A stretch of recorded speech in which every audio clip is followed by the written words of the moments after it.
Mike Santiago with the Winning Edge. So somebody asked me, how do you get people to listen to you? The way I would get people to listen to me is that I will listen to them.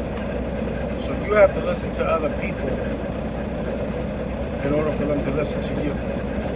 Because you accomplish a few things when you listen first. You got to listen more than you speak. The first thing that you accomplish when you listen to other people is that you make them feel significant. You make them feel special. You make them feel like they matter. So that's the first thing that you accomplish when you listen to other people. When they're talking to you and they're giving you a message.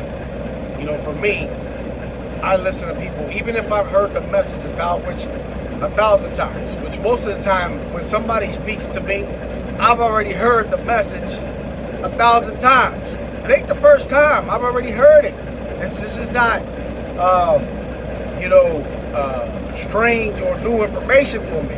Most people think that when they talk to me, that I haven't heard what they said. I don't know what they said. But I intentionally make them think that I haven't heard it. But I've already heard it. I've already heard it. But the thing is that I want them to feel like I haven't heard it, because I want them to matter. I want them to feel like they matter. That's important to me. So I want to make them my ally.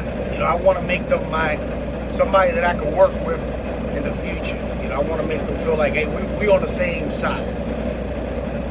So that's the thing about listening. You know, you have to listen if you want people to become your ally, and if you want people to listen to what you have to say, listen to it. And you know, like I said before, you don't have to be a know-it-all. You don't have to act like a know-it-all. But what you do have to do is listen to it. And most of the time, when you're listening to somebody, they think that you heard it for the first time, but you haven't.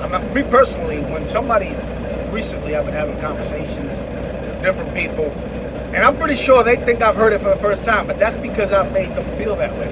I made them think that. But at the end of the day, I haven't heard. This is not the first time. In fact,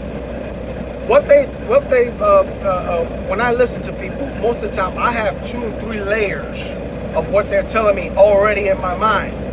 I already have depth to what they're telling me. They think I don't know, you see, but I do that intentionally, just so they know that, look, we're on the same side. I got you. I understand you. I feel you. And in fact, I already see your side of it, and I see the other side, and I see the other side. So it ain't just one-dimensional. I'm not just one-dimensional. You cannot be one-dimensional. If you're one-dimensional, you will cripple yourself, because now if you're one-dimensional, you can't see the other side. Now they can manipulate you. So what you have to be able to see the multiple sides of every conversation, discussion, whatever it may be. This is my belief, because otherwise you're not going to be informed and intelligent enough to discern anything. But again, you know, you have to make people feel like this is the first time you've heard it, even if you haven't, even if you've heard it a million times. Most of the stuff people tell me, I've heard it, dude, my whole life. I mean, I've heard it time in and time in and time out and time. Just because I don't necessarily agree with them, and I'm still trying to figure this part of it out. Most of the time, when you see things from another perspective and you see it from theirs, they think that you don't believe in what they're saying. It's not that.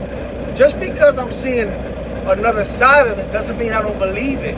Just because I'm seeing the other side of the coin doesn't mean I don't believe what you're saying. It's just what I'm adding more depth to myself by looking at the other side, by opening up my mind to other possibilities. Because if somebody tells you, I don't know, anything, you're going to believe anything they say, because you're just looking at it one way. So you're going to believe anything they say. So in one way, that's okay, because you can dumb yourself down and then you fall for anything. And then obviously, I was saying the other day, talking to a few of my friends, ignorance is bliss. Yes, and that could very well be the case. But sometimes, you know, ignorance is bliss, but at the same time, if you want to further yourself, if you want to make yourself better, if you want to open up your mind to the possibilities and also educate other people, you also have to open up an avenue of views. You know, because if you open up an avenue of views, you're able to educate people and have a perspective that you can bring experience and other things to the world. So that's how I think about it. And like I said, none of this is new to me. You know, like most of the stuff people talk to me about, none of this. People send me videos, people send me stuff. I already know this stuff. I already seen it. I'm already ahead of the game. They think that they're telling me this for the first time, but it's not the first time. You know, when I hear or receive something from somebody, this is the way my mind works. If I'm familiar with it, I'll be like, oh, I already know that. But I don't tell them that because I want to hear that. I don't want to make them feel insignificant. I want to make them, they're there to provide something for you to make themselves feel good. You don't want to shut that down. So, but I've already heard it. But and it allows me to confirm what I already believe, and it allows me to reinforce what I already know. So it becomes one of the other reasons that you want to listen to, because it reinforces what you already know. So when you reinforce something, it becomes permanent, or at least it becomes closer to being permanent because you're reinforcing it, you're pounding it into your mind. So that's another reason why, even if you've heard it before, you want to listen to it, because you want to reinforce it. Because repetition is the mother of all learning. So the more you repeat something, even if you've heard it a million times, repetition is the mother of all learning. Just like first went to school, they make you write the letters over and over, A, 100 times, B, 100 times. Why do they do that? Because repetition is the mother of all learning. That's the only way to learn, is to repeat the process over and over again where it sticks in your mind. So that's the biggest thing about it. So bring me more information. If we have discussions, my family and friends, I'm open to every angle, every view, every perspective, because that's the only way that I can become a better, complete individual. So leave your mind open to the possibilities, have your beliefs, but also understand that there's more than one way of viewing something. But other than that, that's about it. That's the Winning Edge episode for the day. I will catch you on the next one.